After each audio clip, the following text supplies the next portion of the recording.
And now to discuss the very dynamic events of the last 24 hours and the escalation between the U.S., Iran and Israel, I would like you to join me in welcoming my guest tonight here in our studio, Jarosław Ćwiek-Karpowicz, director at the Polish Institute of International Affairs.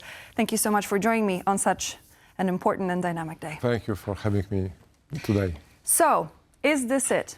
Are we witnessing a history-defining moment where another major conflict could possibly engulf the Middle East for years to come? Or is this going to be a swift operation that we're going to see? So far, it's an operation.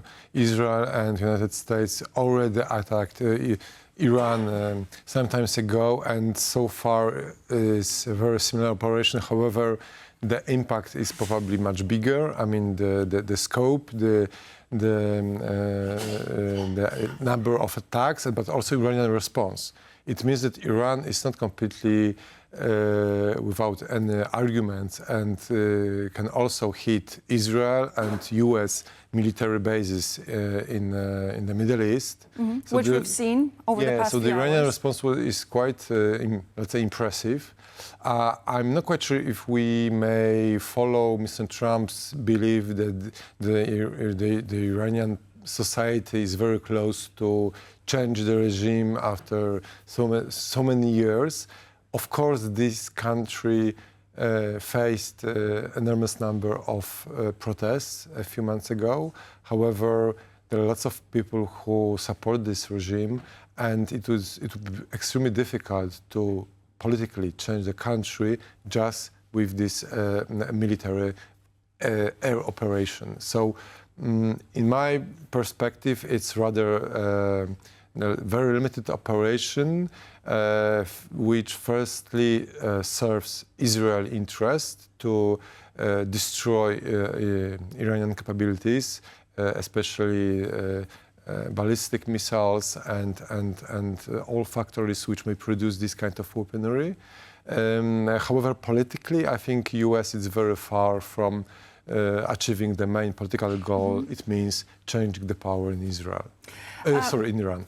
When what you mentioned just a second ago is that you don't believe that what President Trump said, and I quote, "This will be probably your only chance for generations," is going to push the Iranian society to a point where they will actually, from the inside out, be able to remove the regime. So how do you think, how is the division of the society looking as of now to a point where you don't believe that the Iranian society would be actually capable of making that change?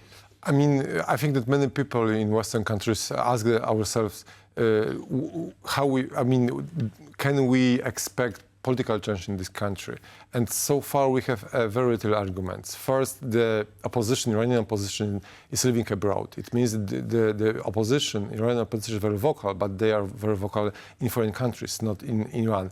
Of course, number of protests and people who are dissatisfied with current regime is impressive. However, there is no political force which is visible inside in Iran who can say, okay, we want to change this country, we want to govern the country, right? So it means that Trump's message is that we attack the regime and then let people allowed to take the power from the street.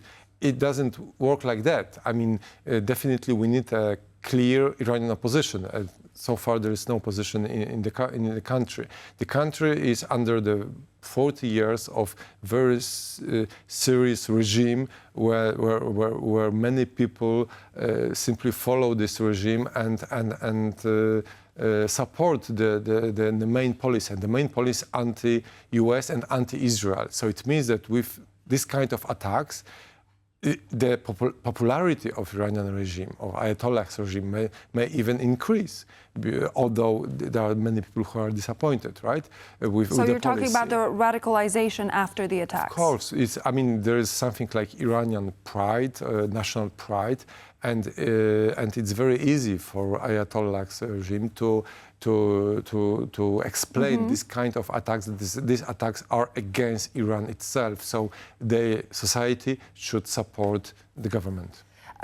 We've heard from Benjamin Netanyahu, who only but a few hours ago said strikes in Iran remove existential threat to Israel. later followed by some of the quotes we've heard from him just before going to air.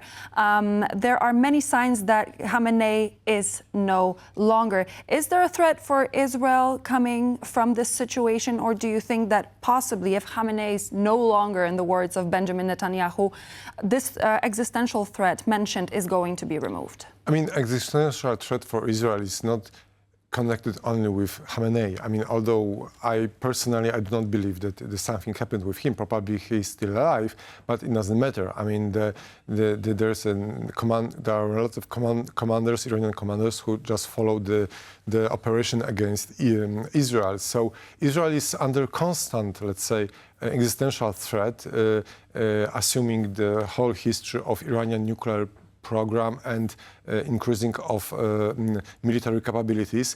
And this is the reason why Israel decided to attack Iran just now, because this country identify the momentum. That this is exactly the precise moment when Iran is quite weak, and also Israel has strong support of the United States, so we should use this situation. This is, let's say, the unique situation when we have a strong support for the United States and the very weak position of Iran. I mean, there's no Iranian proxies in Syria, in Lebanon, so Iran is without their proxies in the Middle East. Influences.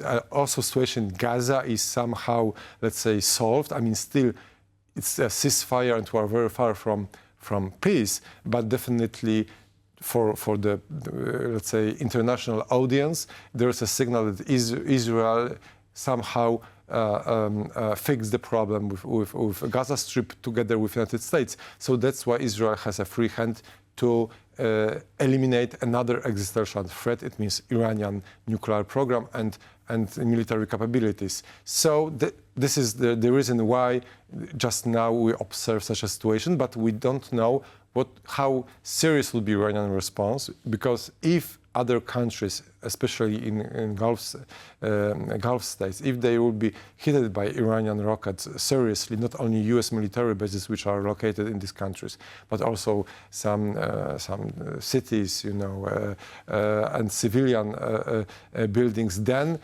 the escalation we may imagine in a very rapid movement, right? Like that. These things happen very fast, very rapidly. Exactly. So, if the current Iranian government was to change, if we would see any sort of change, be it from the inside out or from the outside in, what do you think? What are going to be the repercussions in long and short term, and what is going to be the response of, for example, Russia and China? I mean, Russia has no means now to significantly support Iran because of its engagement in Ukraine. So probably there is only some political, let's say, support for Iran. However, the position of China is much more important, because this country has very strong relations, especially economic relations with Iran. I mean, lots of Iranian crude oil is going to China, and for China, changing of regime, it's a very dangerous situation because of, let's say, the signal that people and democratic movements, let's say, supported by external forces, may change domestic situation in many countries, right? So that's why China now is very, let's say, calm, and there is no serious signals. However, this country definitely is not interested in changing of power in Iran. So we'll see. I mean, during attacks, we cannot imagine a huge protest in Iran against the government.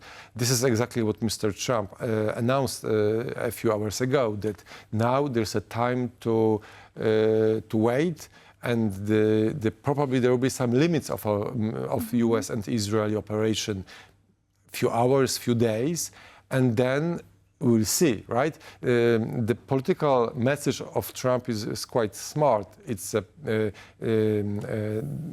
destroying of Iranian nuclear capabilities and political change. So if one goal would be achieved, Mr. Trump may announce a great victory and say we did what we could, and now it's over, right? Our time is shortly coming to an end here on the program, but just before we go, I wanted to ask you this final question. Considering that this conflict, if it grows, and depending on what avenue this is going to take, could possibly divert the attention from the ongoing war in Ukraine. But do you think after today, Vladimir Putin is going to sleep well tonight? I think I don't think he's sleeping well, because still, I mean, the number of Vladimir Putin's strong friends in the world is decreasing, right? It's Venezuela, Syria, now Iran is under the question mark. So that's why for Putin and his, let's say, global ambition, it's a problem that Russia's global supporters are in big troubles. And for many countries, it's better to be together with the United States and Israel, right, in the Middle East. The message is very clear. The US president is not following the international law, but he's following the pure power. And definitely in this game, US is much bigger and stronger than Russia. So in this regard, for Putin, it's a failure, right? That Iran is under the threat, the Iranian government.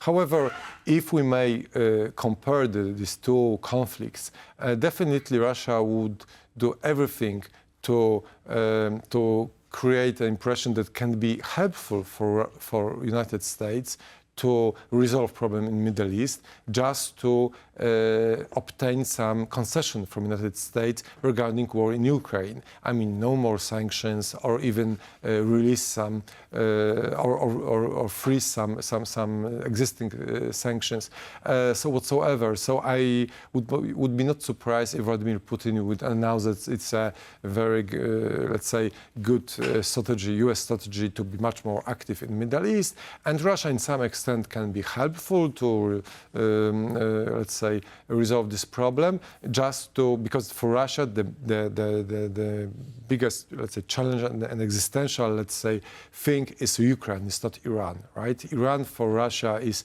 just one of ally.